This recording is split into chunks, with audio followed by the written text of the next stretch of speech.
बोलिए प्रेम से श्री सच्चिदानंद भगवान की जय। श्री सद्गुरुदेव महाराज की जय।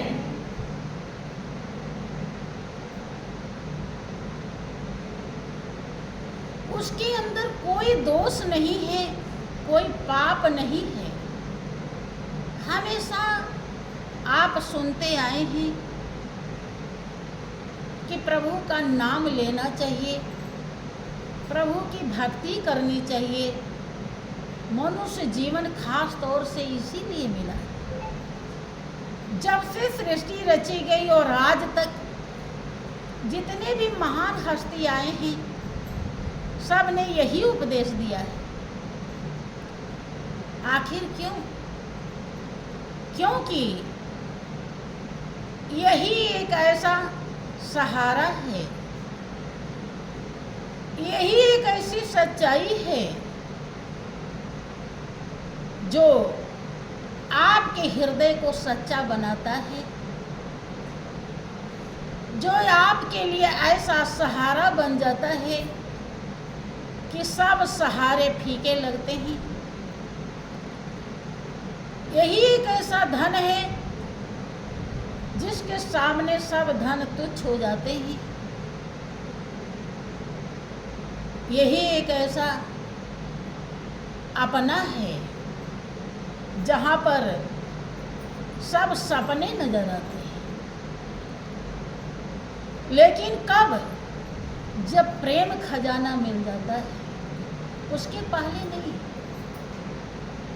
जो थोड़ा सा भी समझ लेता है कि जब हम ध्यान लगाएंगे, मालिक के लिए बैठेंगे, ध्यान रहे। कभी कभी जब आपको कहीं तीर्थ जाने का प्रोग्राम बन जाता है, आप बड़े खुश होते हैं कि हम तीर्थ जाएंगे। खूब सामान इकट्ठा करते हैं अपना जो ले जाना है। पैसा भी नहीं है तो उसकी भी व्यवस्था करते हैं। समय नहीं है तो छुट्टी ले लेते हैं। अब बड़े हर्ष उल्लास के साथ ट्रेन से, बस से या प्लेन से, कैसे भी आप अपना व्यवस्था बना लेते हैं। खुशी खुशी हंसते हुए जाते हैं। लेकिन आप कहाँ जा रहे हैं, क्या करने जा रहे हैं, कैसे भाव होना चाहिए, कैसे मन हमारा बनना चाहिए, अगर ये सच्चाई आपको नहीं मालूम है तो वो तीर्थ आपको कोई लाभ दे? हाँ, इतना ज़रूर है कि आप घूम टहल करके थोड़ा सा मन को बहला करके और फिर उसी जमजाल में आ जाते हैं। ये संसार जमजाल है, जिसे आप जंजाल बोलते हैं। सही में नाम उसका जमजाल है। तो लेकिन महापुरुषों का अनुभव है, सच्चा तीर्थ श्री गुरु महाराज के उपदेश समागम से,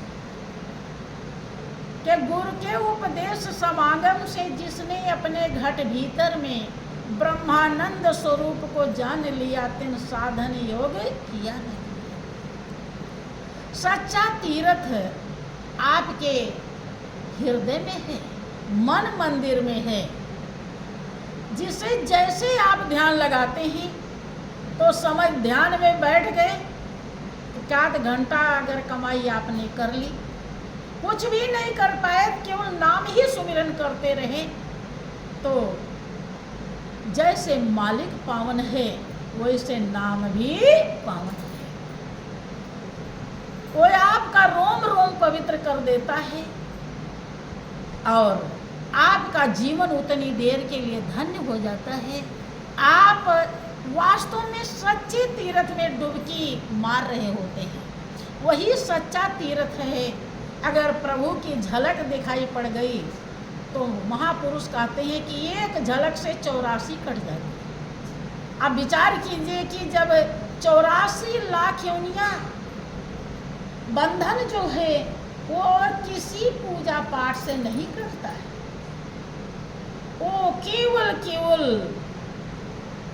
ध्यान के अनुभव से करता है।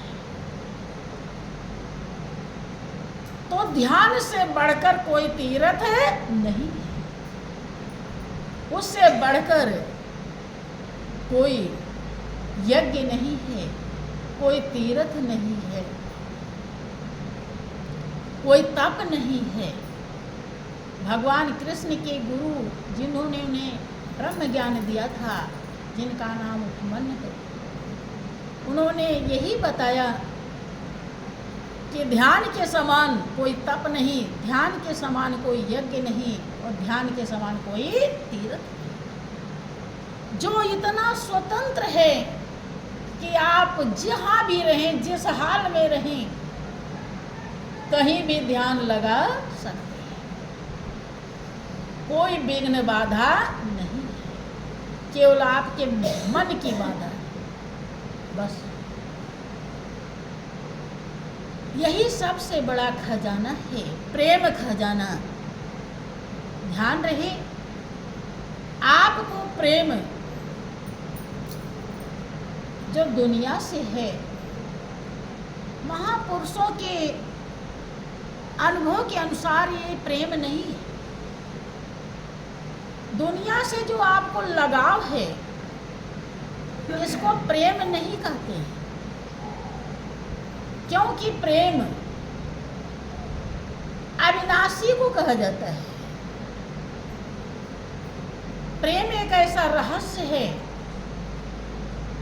जो कभी धोखा नहीं देता, जो कभी रुकता नहीं, जो कभी नाश नहीं होता, निरंतर लगातार वो बना ही रहता है। कभी भी उसमें किसी भी प्रकार की कमी नहीं आती। ऐसे लगाव को प्रेम कहते हैं। दुनिया में कोई भी व्यक्ति वस्तु हो, किसी में ऐसा लगाव नहीं। कितना भी प्यारा सा प्यारा हो, वो लगाव एक दिन टूट ही जाता है, खत्म ही हो जाता है। इसलिए महापुरुषों ने इसको मोह कहा है। और परमात्मा का जो लगाव है वो निर्मल लगाव है। परमात्मा निर्मल है।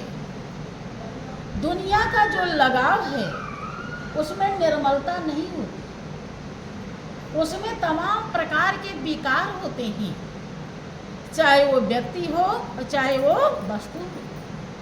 किसी व्यक्ति से आपको लगाव है, चाहे वो बेटा बेटी पत्नी परिवार किसी के रूप में, उसके अंदर भी तमाम दोष हैं, तमाम कमियां हैं। जब उनसे आप लगाव लगाते हैं तो परसेंटेज उसका हिसाब आपको मिल जाता है। अगर ऐसा वो इंसान है कि उसकी सूरत हमेशा मालिक से जुड़ी रहती है, तो मालिक के ध्यान भजन का जो पुण्य प्रताप है वो आपको मिल जाएगा। लेकिन ऐसा संभव नहीं होता है, बहुत कम ही कोई हो कि जो ऐसा कर सके।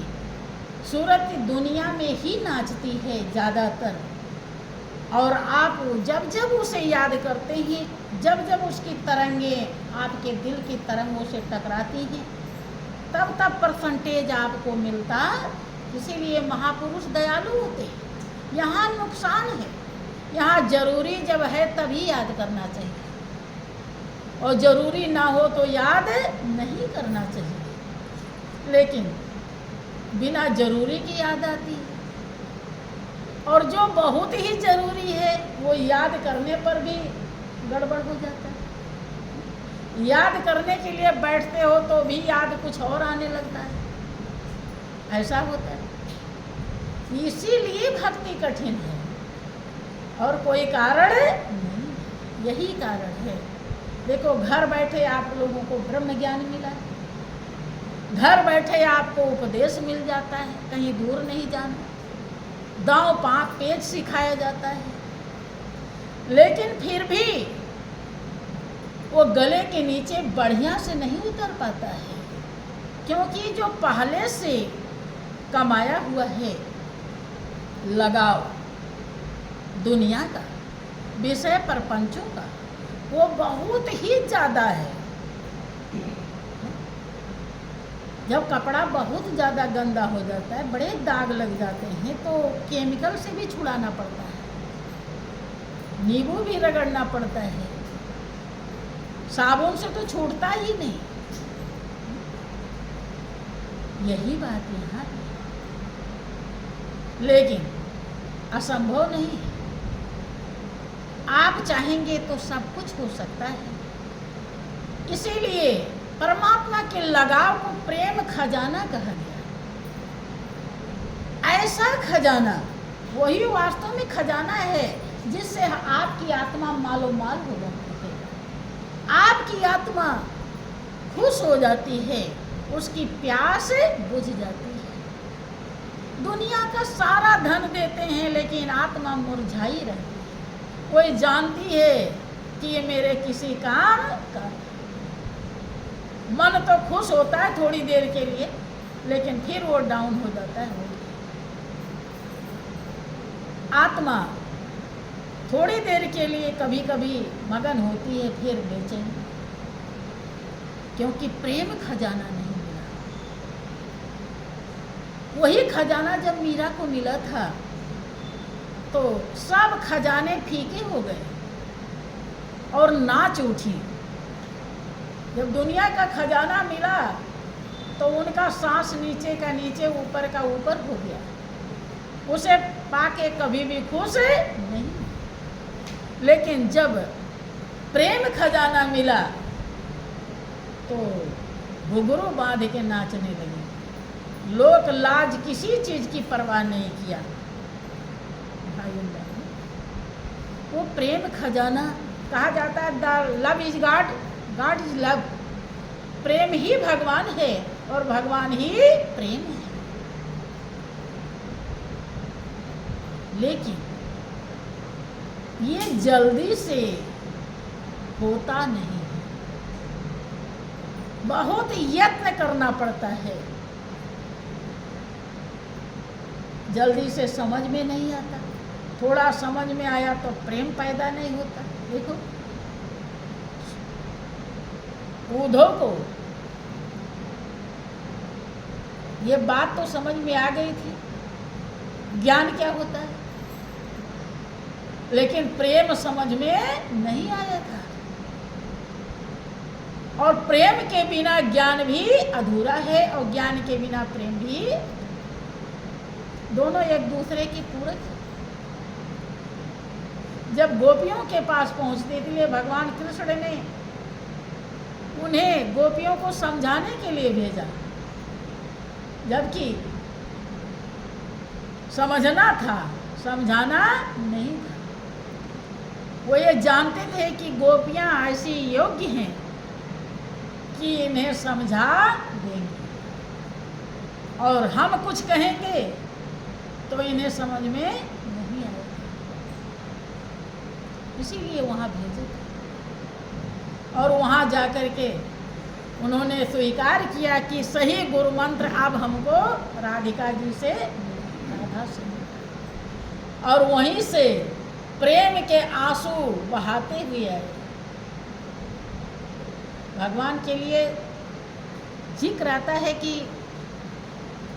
किसी भक्त ने विनती किया, प्रार्थना किया कि प्रभु आपके मिलने की क्या उपाय है। कोई उपाय तो हमें समझ में नहीं आता। आप के लिए जल चढ़ाएं तो भी सही नहीं, फल चढ़ाएं तो भी सही नहीं, कुछ ना कुछ कमी है सब में। धन दुनिया का चढ़ाएं तो वो भी आप ही का है, सब कुछ आप ही का है। क्या चढ़ाएं, क्या अर्पण करें आप। तो भगवान कहते हैं कि ये कहना साफ गलती है तुम्हें क्यों कर रिझाऊं मैं। सुनो अपने रिझाने का सरल रास्ता बताऊं मैं। कि रिझाया था सबरी ने मुझे जूठे 4 बेरों से, न जूठे खट्टे मीठों पर कभी आंखें लगाऊं मैं। ये कहना साफ गलती है, तुम्हें क्यों कर रिझाऊं मैं। सरासर गलत है कि कैसे वे प्रभु तुम्हें कैसे रिझाऊं। रिझाने का कोई रास्ता ही नहीं है, कि साफ साफ गलती है। लेकिन ध्यान रहे कि जो सबरी का उदाहरण दे रहे हैं, तो सबरी ने क्या खेल खेल में रिझा दिया।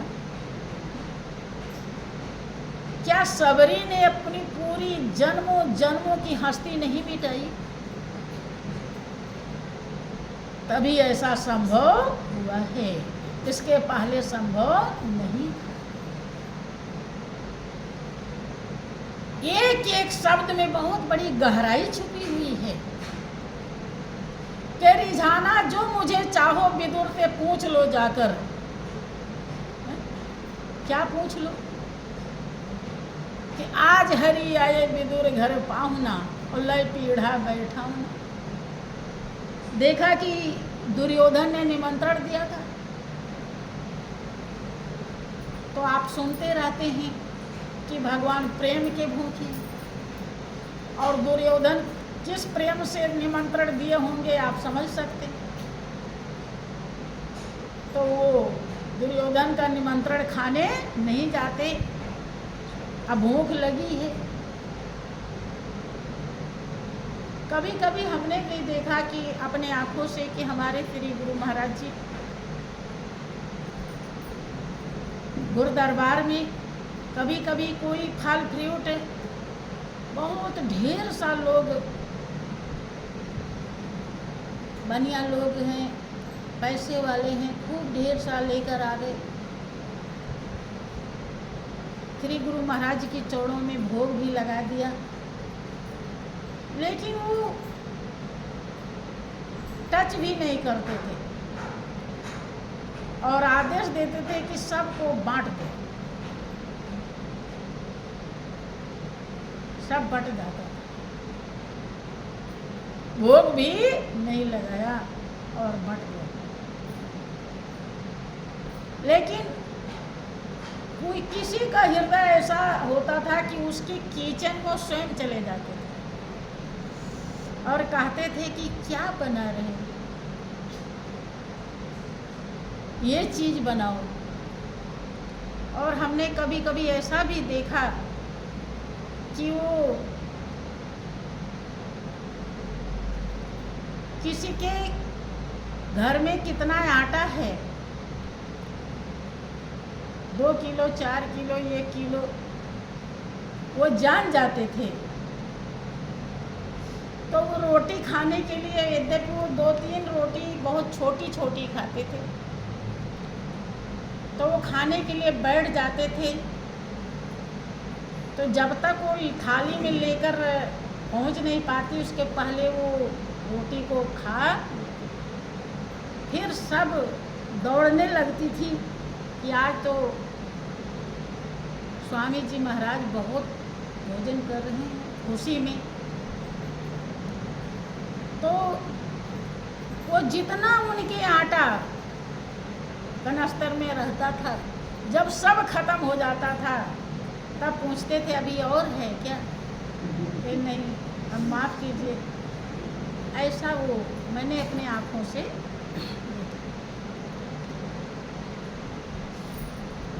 बोलिए प्रेम से श्री सच्चिदानंद भगवान की जय, श्री सद्गुरुदेव महाराज की जय। तो वास्तव में प्रेम बहुत बड़ी चीज़ है।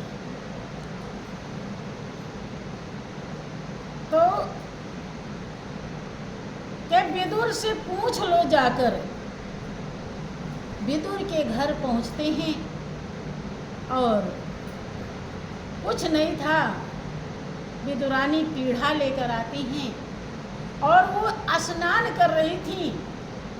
इतना भाव विभोर हो जाती हैं उन्हें ये ध्यान नहीं कि मैं वस्त्र पहन रखी हूँ या नहीं।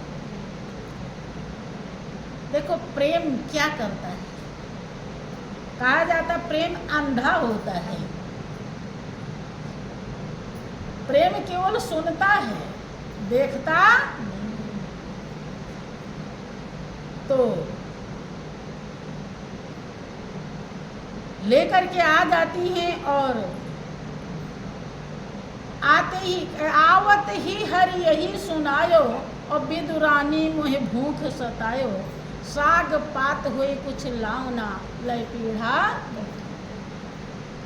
कि कुछ भी हो, मुझे बहुत तेज भूख लगी है। इसी बात पे हमें श्री गुरु महाराज जी की याद आई। वो भी ऐसे ही कभी कभी खाया करते थे। भगवान कृष्ण कहते हैं कि कुछ भी हो जल्दी लाओ। और बेचारी वो उन्हें देख के कि प्रभु चूंकि हीरे की परख जौहरी करता है। विदुर जी संत की दया दृष्टि से पैदा हुए थे। संत की दया कृपा उनके रोम रोम में भरी थी, इसलिए संत का गुण था उनके अंदर, पूरा संत ही थे। और विदुरानी भी शायद वैसी ही, उनसे भी एक अंगुल आगे इसमें दिखाया गया है। सोचने लगी क्या घर में देखा कुछ नहीं है। विदुरानी मन सोच भयो है, और घर में जब कछु नहीं रहे है, तब केले घर लाओ ना लय पीढ़ा बैठाओ ना। देखा कि बगल में पेड़ खड़ा है केले का, और केले कुछ पके हैं, वही तोड़ लाती हैं और भोग लगाती हैं।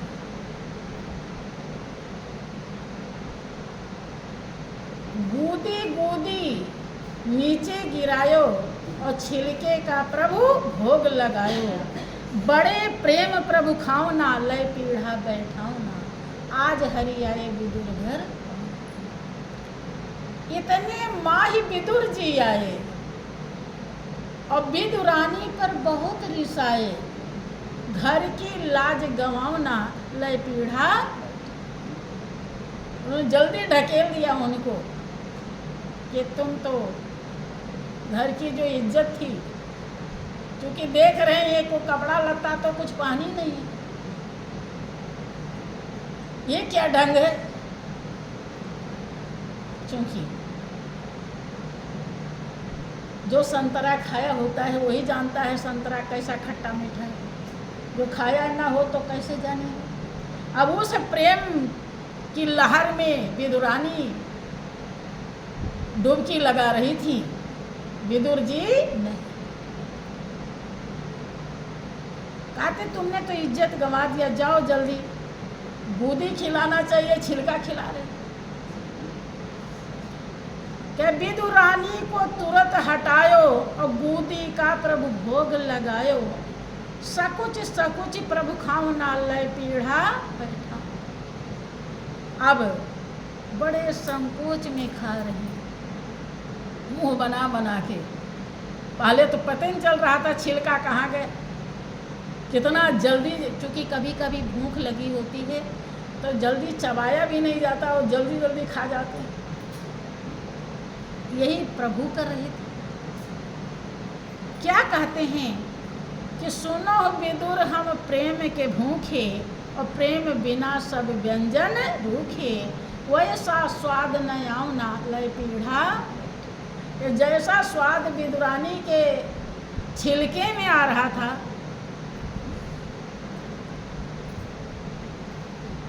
वैसा स्वाद आपके बूंदी में नहीं आ रहा। तो कहे विदुर से पूछ लो जाकर, सुदामा की झपट गठरी खड़ा चावल चबाऊं मैं। ये कहना साफ गलती है, तुम्हें क्यों कर रिझाऊं मैं। देखिए इस भजन में एक एक कड़ी में कितनी मार्मिकता छुपी हुई है। गाने को सब लोग गा लेते हैं।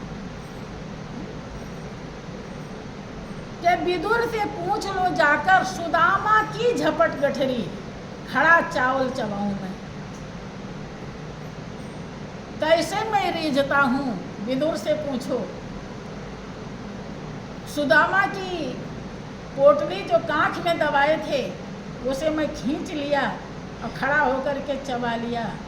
कैसे चबाया, क्या तौर तरीका है, कितनी गहराई है, कितना प्रेम है, कितना त्याग है, कितनी कुर्बानी है, वो चावल बताएगा।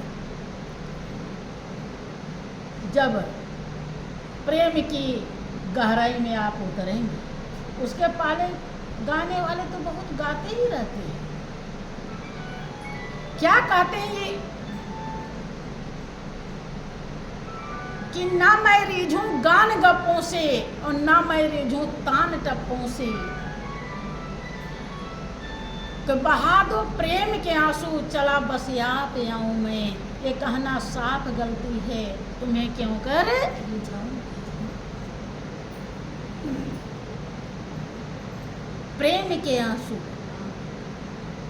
ये रिझाने का एक प्रेमी भक्त है करण। वो एक बार मुझसे मिला, देखो वो कभी सत्संग में नहीं आता, लेकिन उसके भाव में कोई भी परिवर्तन नहीं, कि जितनी प्रीति प्रथम लगे उतनी निभावे तोड़, और अपने को कौन कहे तारे पुरुष करोड़। देखो आज भी वो सदस्यता शुल्क भी देता है, और इतना जब भी फोन करता है इतना प्रेम से बोलता है कि जो रोज सुनते हैं उनकी वाणी में भी शायद वो प्रेम नहीं हो। वो मुझसे कहने लगा कि माता जी जब मैं ध्यान में बैठता हूँ तो मुझे बहुत रोना आता है। अभी क्या संस्कार कमाया है, लेकिन कुछ ऐसे संस्कार प्रारब्ध के हैं जिसके कारण वो यहाँ सत्संग में हाजिर नहीं। लेकिन फिर भी अगर इस भाव को बरकरार रखा तो भी जीवन की बाजी मार ही। प्रेम, यही है प्रेम खजाना। भाइयों बहनों, ये मामूली दौलत नहीं है, ये आपके दुनिया की सारी दौलत से अति कीमती है, थोड़ी नहीं, क्योंकि ये अविनाशी है और दुनिया की सारी दौलत नाशवान है। परमात्मा से लगाव हो जाए, प्रेम खजाना मिल गया, और प्रेम खजाना मिल गया तो प्रेम रूप सूरत प्यार नहीं पाए रही, भरम में भुलाए रही। आप उसी में एक दिन धर्म से छुटकारा पाके पहुंच जाएंगे कि जग में सभी हित मीत, उनसे मिलती नहीं प्रीत, और बिना प्रीत रीत ईत उत धाए रही, भरम में भुलाए रही। ये जो भी देखो, कोई भी कुछ कहता है, कुछ ऐसे प्रेमी प्रेमिका होते हैं जो कहते हैं कि हम तो तुम्हारे बिना जी ही नहीं सकते, लेकिन हृदय पूरी तरह ही विश्वास नहीं करता इस बात को। क्यों? क्योंकि ऐसा कोई बिरले होता है, और नहीं तो सब केवल बात ही बात कहते। हाँ, राजा दशरथ ने तो जरूर कर दिखाया कि राम के बिना उन्होंने प्राण त्याग दिया, लेकिन इसमें भी गड़बड़ है। गलत क्या हो गया कि रोम रोम में रमने वाले राम का प्रेम नहीं, मोह साबित होता है, और मोह के कारण वो गति नहीं मिल पाई जो प्रेम से मिलती है।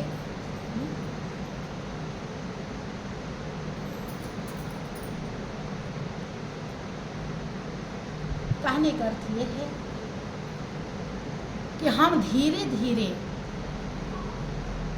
अगर अपने कर्तव्य को संभालते रहे, ध्यान रहे आपका मन नहीं कहता है तो भी आप सत्संग में आइए। क्या सोच के आइए कि हमें गुरु आज्ञा का पालन करना है।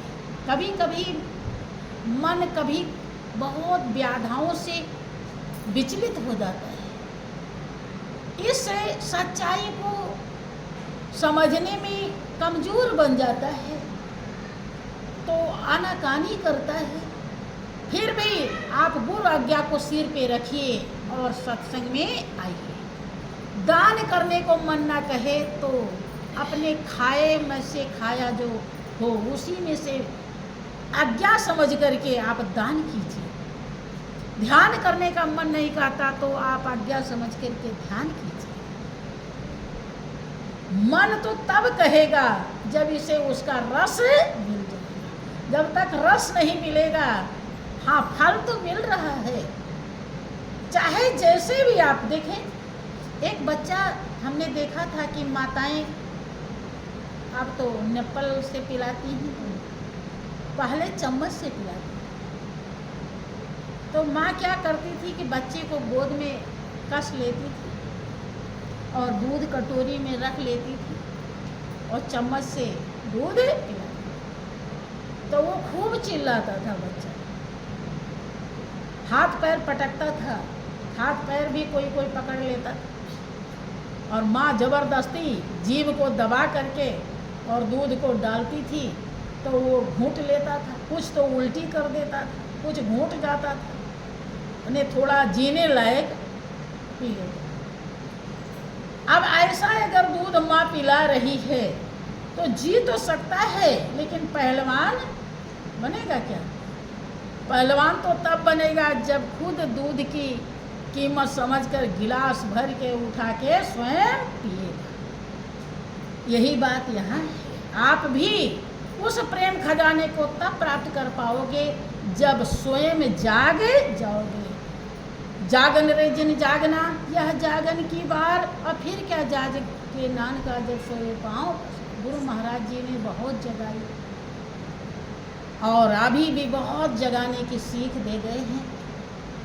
उस सीख पर चलकर अपने को पूरी तरह जागरूक कर लीजिए ताकि मंजिल। बोलिए प्रेम से श्री सच्चिदानंद भगवान।